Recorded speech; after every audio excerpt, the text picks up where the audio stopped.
Well,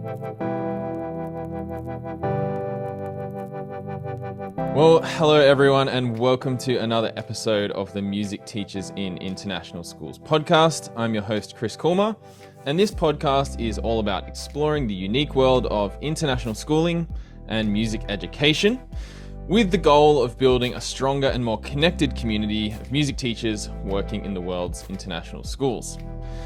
Hope you're all well and that the academic year has started off nicely for our Northern Hemisphere crew. Today's guest is Dimitrakoulakos, and Dimo is the academic leader of the arts and upper school music teacher at the International School of Luxembourg. I met Dimo last year and we chatted about life and international schooling and music education, and I was kind of straight away intrigued by his story, so I thought, got to get him on the podcast and explore this. I'll introduce a couple more things, key elements of Dimo's story through some of my questions in this episode, so I think we'll just get straight into it. Dimo, thank you so much for joining me. Thank you for having me here, Chris. It's a great pleasure and privilege to be here with you and the wonderful community that you've been developing. Thank you. And I'd like to start off today with something a little left field, but there's a name that I came across, Richard Lane. For the uninitiated, who is Richard Lane and why is this name important to you? Well, I just want to start off by saying thank you for asking this question. Richard Lane is someone very dear to me, and it's my life goal to help spread his music and his legacy. He was my piano teacher. I started off as my piano teacher, but developed into music theory and composition and history and pretty much all around music. I was taking my trombone lessons on Saturday mornings with the bass trombone for the Metropolitan Opera. And from there, I would go to Richard Lane. And the way that came about was I'm a trombonist and not a pianist, but I wanted to develop my piano skills a bit further. And Hal Jenks recommended Richard Lane to me. And so I finished my trombone lesson and head down to Paterson, New Jersey for my piano lesson. And it was just an incredible experience. We just hit it off right from the get-go, and we had our first lesson and I went to go pay him, and he said, nope, we can't accept anything from you. We're gonna have our lessons, and that's gonna be it. And he sort of took me under his wing, and after our lessons we'd go out for lunch and go for walks and talk about music. And yeah, the lessons really became an all-day affair after that, and it was always on Saturday, and most times end up a whole weekend. It was really a wonderful experience working and learning with him. We'd go to concerts Saturdays, Sundays. Many of them were world premieres of his at Carnegie Hall and other venues throughout the New York metropolitan area. And yeah, he was my teacher, but became a life mentor, let alone a music mentor. And yeah, he became an uncle figure to me, and I referred to him as my uncle. I started studying at the Oberlin Conservatory of Music in Ohio, and when I left New York, I had only started study with him for a year at that point, and we continued our lessons by phone and by post. He would send me his own scores and pieces that he was working on at the time. He was teaching me through his music and, of course, other composers. But we had a weekly phone call, and he didn't have a computer, so we had lessons by post. Yeah, wow. Good old handwriting. And when I finished my studies, I was a trombonist in the U.S. Army Band in Germany. And we continued our lessons by phone and by post, even at that point. And he unexpectedly passed away in 2004, young, 70 years old. And I had no idea, but I received a phone call from the executive of the state and informed me that he left me the rights to all of his music. Oh, wow. Yeah. And at that point, the executor was like, what do you want me to do with all of his music? How do you want me to get this to you? And in the meantime, after his passing, his home was burglarized. Fortunately, the burglars didn't want to steal the music. But as I said, he had no computer, so he wrote everything on manuscript paper, and tens of thousands of papers all thrown all over the house and whatnot. I mean, fortunately, a good portion was still intact, but we're talking a huge amount of scores that were just all over the place. And the executor packed them all up in big legal-sized boxes. And I remember getting them delivered New Jersey to Germany, Wiesbaden, Germany, where I was. And I started cataloging all the music. And during the years studying with him and coming back to New York during my studies, I was organizing his works at the time, and he never mentioned any of this to me. And even so, I had no idea the extent to his repertoire. He wrote over 500 pieces and wrote for pretty much everything: chamber music, vocal music, choral music, wind band music, string music, an opera, a music fable for children. Anyway, I got all these boxes, all these scores, and I was like, wow. And a lot of the pieces I knew, but there were hundreds that I didn't and I'd never seen before. It was a wonderful way to keep on getting to know him. Mm. But I set out to really organize the first catalog of his music, as I'll have all of the pieces here. And that took me about 2 years. Well, initially, the first one. It took me about 20 years, all in all, to get it really, as far as I know, as correct as possible. Yeah. But about 2 years after his passing, I got a phone call from Jean-Pierre Maté, who is the publisher for Editions BIM, International Music Publishing Company in Switzerland. During Richard Lane's lifetime, about 7 pieces were published of his 500 pieces. He had no desire to market his music, wasn't concerned with that. And we had some conversations, because it seems quite odd to me as well. And he always explained to me that the publishers always required to have, well, anywhere between 3 and 10 copies of the scores. And he's like, well, I do everything by manuscript. I don't want to waste my time rewriting or paying someone to rewrite. I just focus my energy on writing more pieces. Anyway, I got this fortuitous phone call from Jean-Pierre, and said he heard this piece and loved it and wanted to publish it, and asked if he could. He learned that I had the rights to the music, and I said, oh, absolutely, that would be fabulous. But there are, 500 more pieces or so by Richard Lane you might be interested in. I've just sort of finished making this first catalog. So I drove down to Switzerland from Wiesbaden, Germany, with all of these scores in the car, and I shared all of Richard Lane's music with him, and he fell in love with it. He was very enamored with Richard Lane's music and asked to publish all of his music.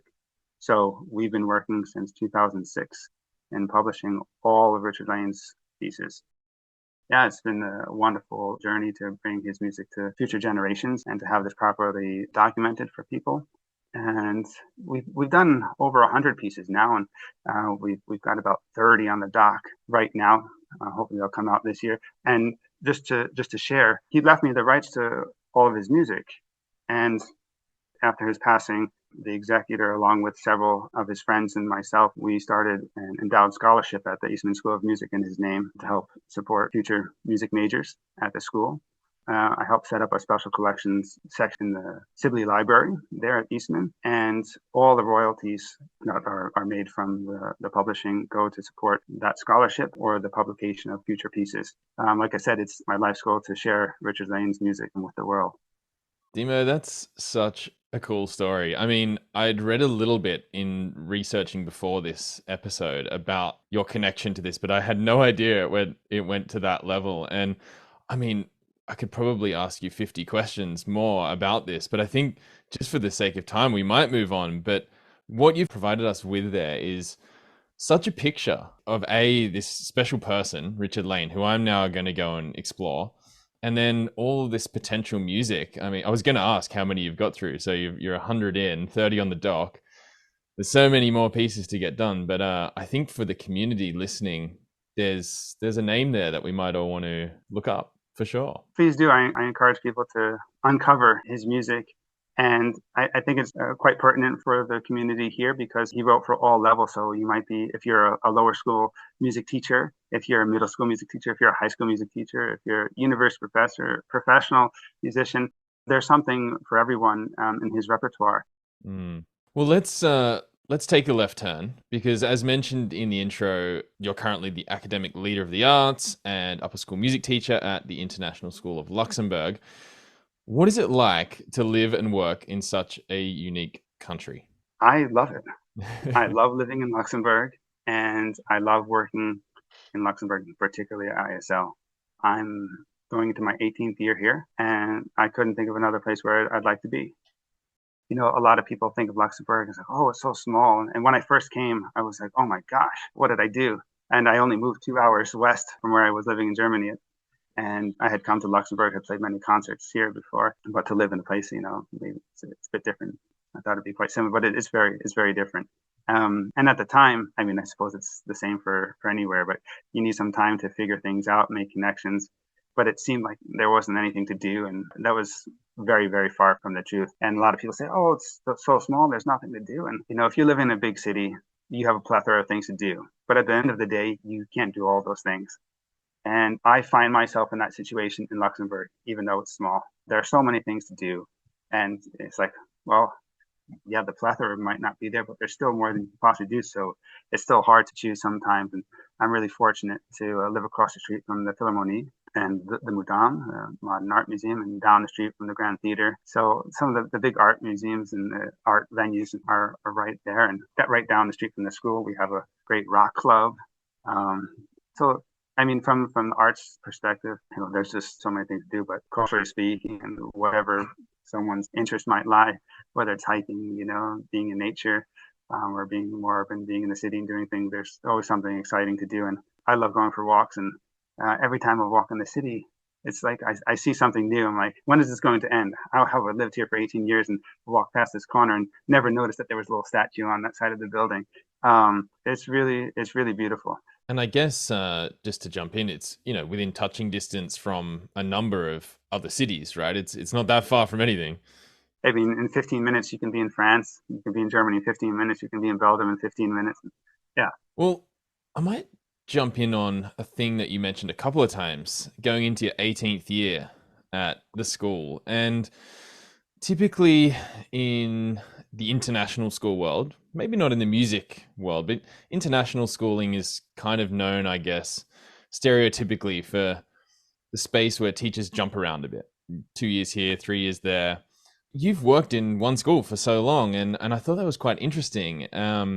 When we surveyed the MTIS community, it was interesting to note that a lot of music teachers actually do seem to stay around for a while in one school, which I kind of expected through conversations, but when I saw the survey results, I was like, this is great, because maybe it's because we find our place and the facilities are great, the resources, and I don't know what it is, but it's a thing, I think.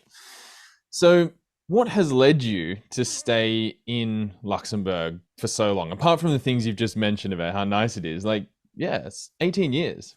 What's keeping you there? Yeah, well, when I started teaching, I had this idea perhaps of, like you said, living in a place for 2 or 3 years at a time, something like that, and seeing the world and moving from school to school. And when I started working at ISL, I was hired to build the upper school band program and the high school music program. Music only went up to 8th grade at the time. And I mean, from a professional standpoint, I don't want to say something is my baby. I'm surrounded by wonderful colleagues and wonderful administrators that have supported me and my colleagues throughout all the years to make all things possible that we do. But as each year grew past, it became harder and harder to ever think about leaving, really. When I came, there was one combined band in middle school and high school, and a jazz combo. And I helped develop the band program to have 4 bands, a middle school concert band, a middle school jazz band, high school symphonic band, high school jazz band. And I developed my GCSE and IB music programs in the high school. And I just became very connected to ISL as a community, not just the music department, but the community, the entire package. So I have wonderful colleagues in all the other departments. And yeah, one of our values is concerns treating each other like family. And I've dedicated myself to ISL from the get-go and plan to keep on doing so. Your administrators will be listening to this going, oh, good.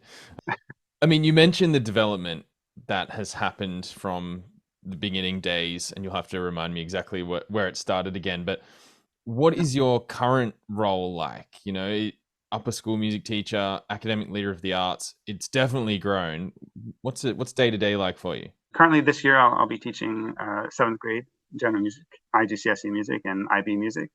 So from the teaching standpoint, that's what I'll be doing. As academic leader of the arts, that includes, in addition to music, the visual arts, drama, film, design technology, and computer science. So I'm responsible for really anything that has to do with teaching learning outcomes across all those subjects, being from curriculum design, curriculum planning, lesson planning, assessment practices. I'm also part of supervising the professional growth model for the members of the arts team, and we go by Studio 6. So whether teachers are on the recognition strand or the inquiry strand, I'm doing classroom observations and goal making with the teachers. And we also have CLCs, collaborative learning communities, which I'm supervising.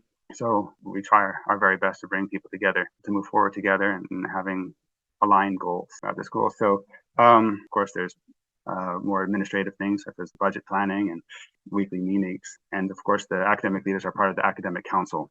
So there's an academic leader for each of the subject groups, and we work with the principals to help our school move forward together.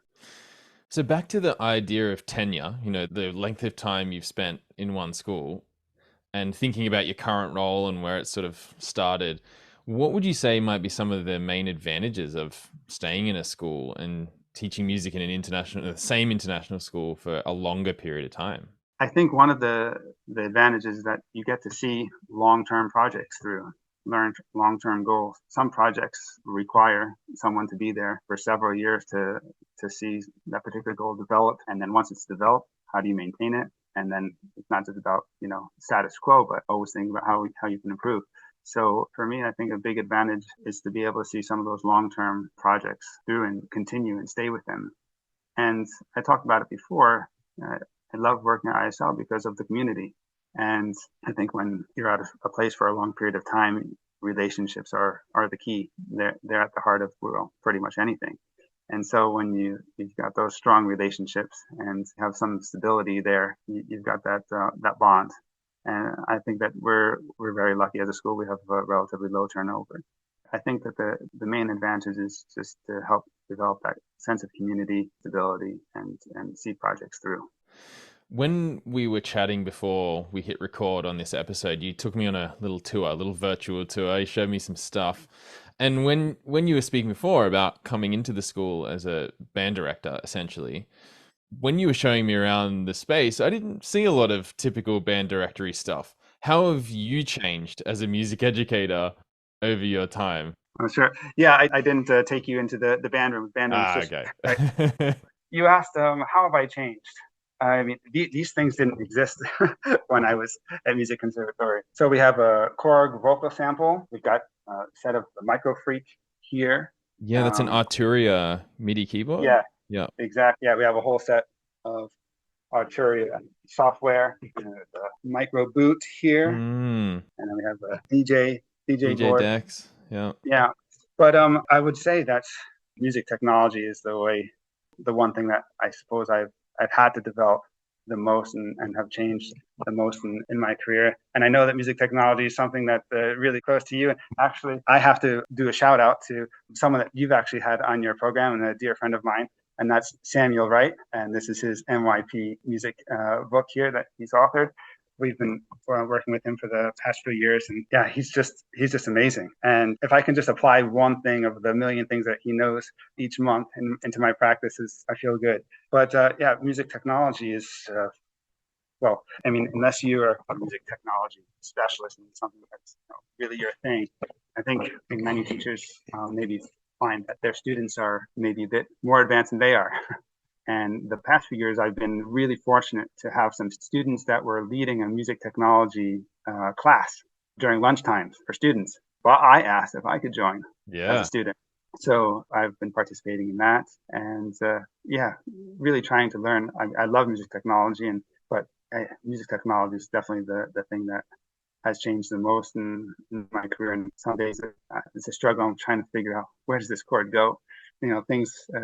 practical, logistical things like that. Yes. But more importantly, how are we going to integrate, and why are we integrating music technology? Not for the sake of music technology, but how are we using music technology to better support learning outcomes? Yes. Not just as a replacement, but to offer something different and something new. So yeah, music technology, definitely the area that I've developed the most and need to continue developing the most. Right. Very cool. I love the idea of having a student lead the program and then sitting in as a student. That's quite inspiring. Yeah, it was a great experience. And yeah, we even had some students that got signed by some record labels, and they're just doing some wonderful things. Hey, I wanted to ask, just to jump left again, I noticed in looking up some of the things you've been doing, you have this title of the National can't even say it, it's such a long title. The National Coordinator of Music Education for Luxembourg as part of the European Association for Music in Schools. Is that right? And tell us what that's about. Yeah, so the national coordinators is a segment, part of the European Association for Music in Schools, EAS. That's something new to you. You can check out eas-music.org.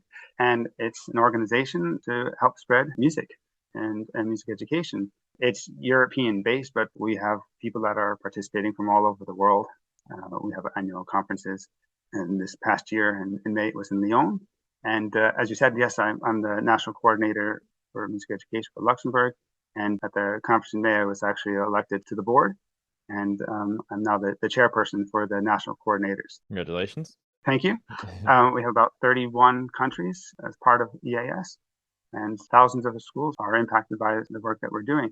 But the national coordinators' primary goal is to bring music teachers together in their individual countries, and might be organizing regional events, master classes.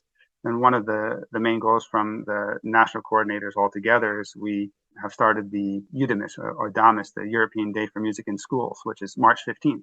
And I'll give a shout out for anyone listening. If it's something you want to find more information about and participate, you can find that on the EAS website. And there's a song that's composed, and the idea is for all the schools in each country to learn this song and record it. A montage is made, and then we also sing this live together on March 15th.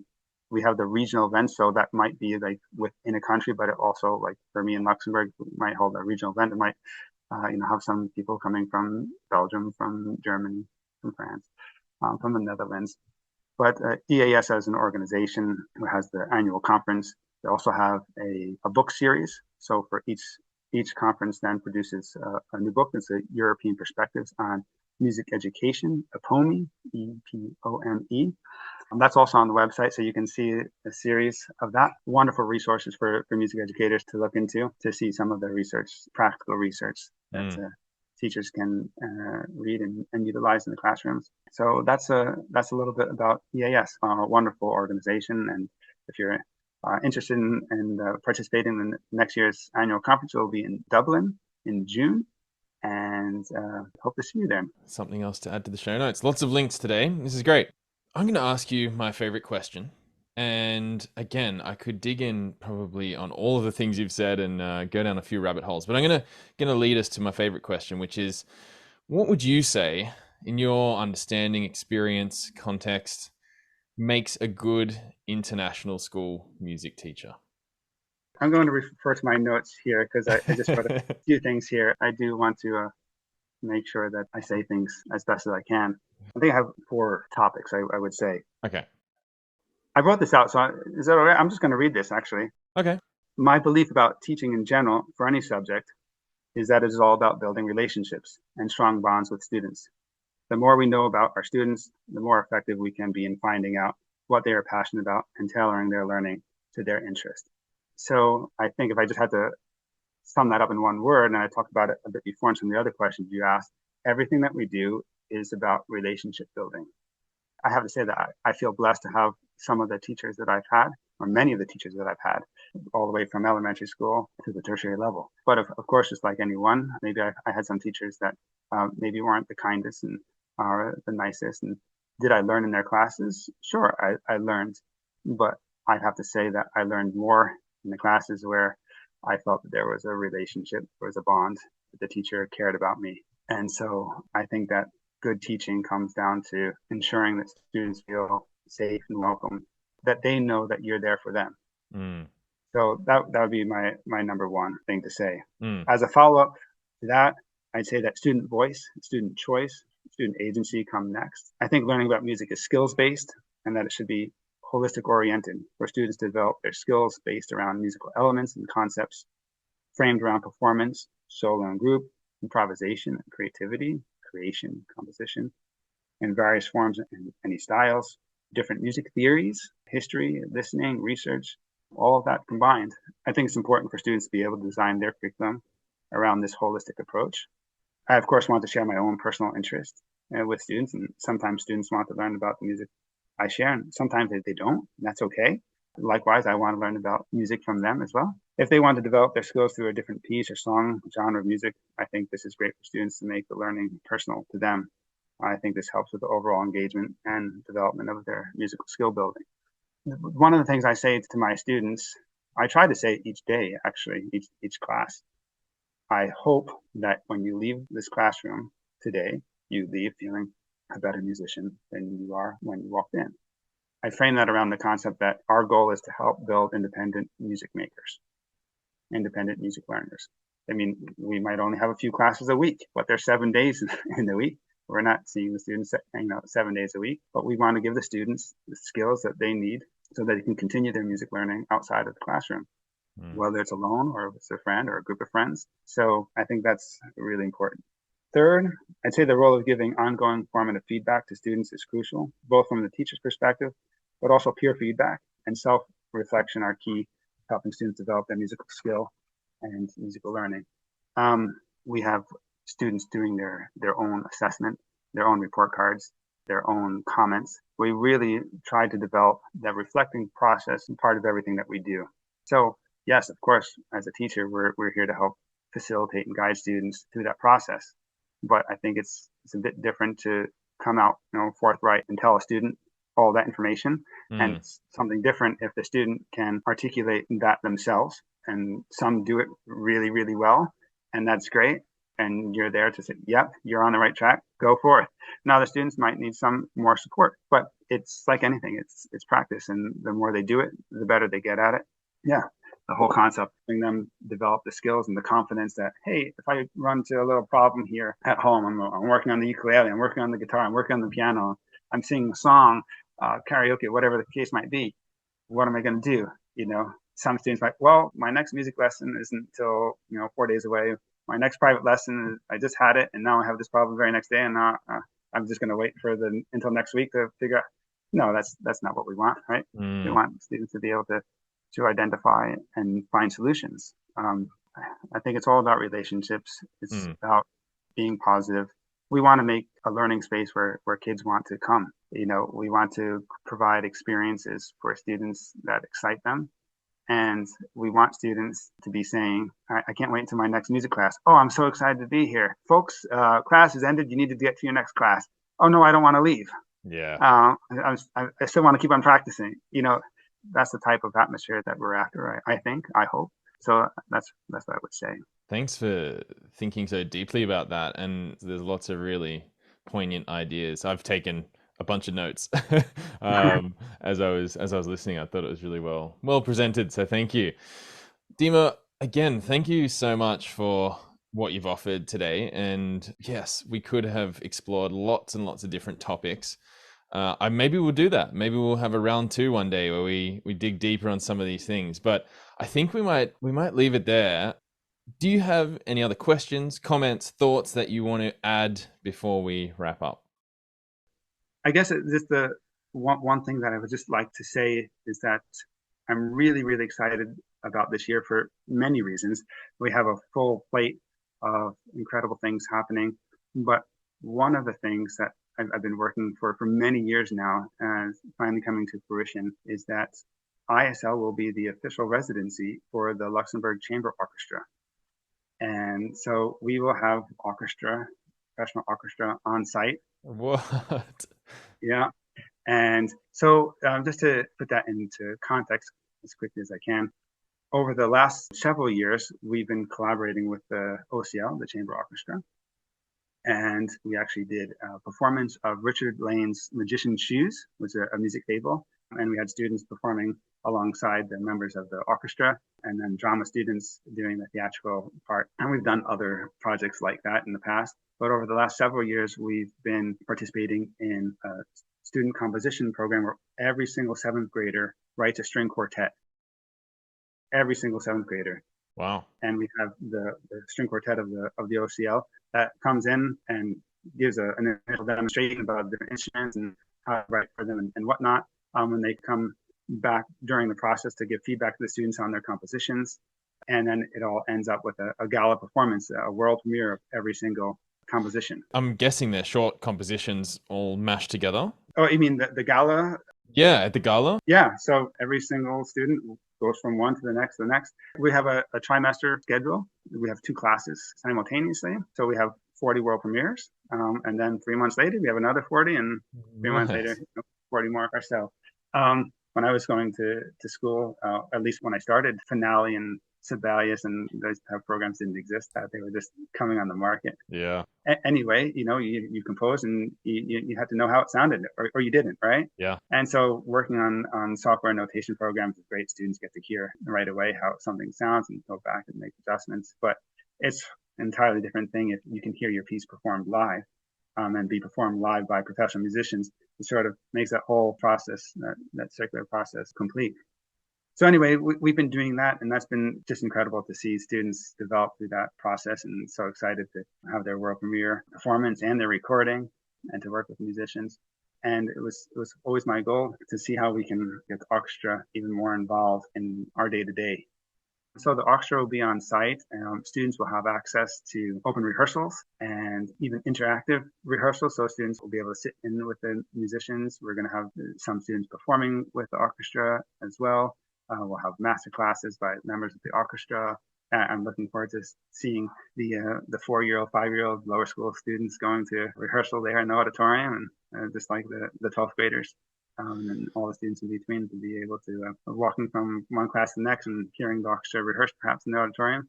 I think it's a great thing. So great, Dimo.